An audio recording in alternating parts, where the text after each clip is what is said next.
राहुल बहीण भावाच्या पवित्र नात्यातलं एक अतिशय महत्वाचा असा क्षण आहे आणि केवळ बहिणींचीच नाही तर या निमित्ताने आपल्या भारत मातेच्याही रक्षणाची आपण सर्व लोक संकल्पना करत असतो आणि म्हणूनच या पवित्र दिनी सर्व आमच्या लाडक्या बहिणींना मी मनपूर्वक शुभेच्छा देतो। शरद पवारांनी जो गौप्यस्फोट केलेला आहे की विधानसभा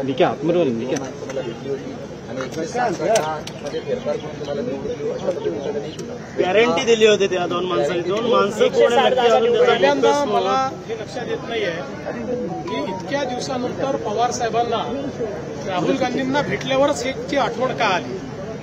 इतके दिवस ते बोलले नाहीत आणि आज अचानक बोलले।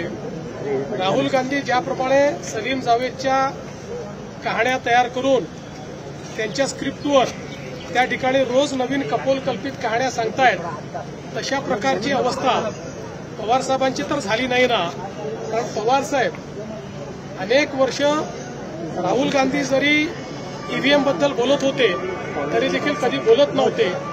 किंबहुना पवार साहेबांनी स्पष्टपणे अनेक वेळा भूमिका घेतली की ईव्हीएमला दोष देणं हे अयोग्य आहे आणि आता अचानक मला असं वाटतं की अशा प्रकारे जे काही पवार साहेब बोलले आहेत राहुल गांधींच्या भेटीचा परिणाम दिसतोय। स्थानिक स्वराज्य संस्थांच्या निवडणुकीत चेहरा येतो रे सगळा निर्माण केला जातो।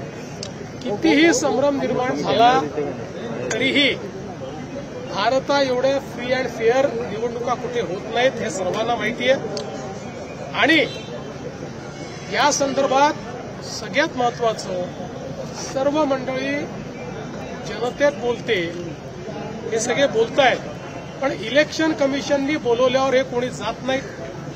इलेक्शन कमिशन समोर शपथपत्र द्यायला तयार नाहीत। सांगतात आम्ही संसदेत शपथ घेतली आहे। संसदेतली शपथ जर सुप्रीम कोर्टमध्ये सांगितलं आम्ही शपथपत्र देणार नाही कारण आम्ही संसदेत शपथ घेतली आहे चालेल का?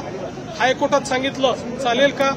तसंच क्वासाय ज्युडिशियल मॅटरमध्ये जर त्या ठिकाणी तुम्हाला शपथपत्र मागितलं जात आहे तर तुम्ही शपथपत्र का देत नाही? कारण तुम्हाला माहिती आहे तुम्ही खोटं बोलतात आणि तुमचं खोटं पकडलं गेलं आणि ते शपथपत्रावर दिलं तर उद्या तुमच्यावर त्या ठिकाणी फौजदारी कारवाई होऊ शकते आणि म्हणून रोज खोटं बोलायचं आणि पळून जायचं असे पळपुटे लोक आहेत।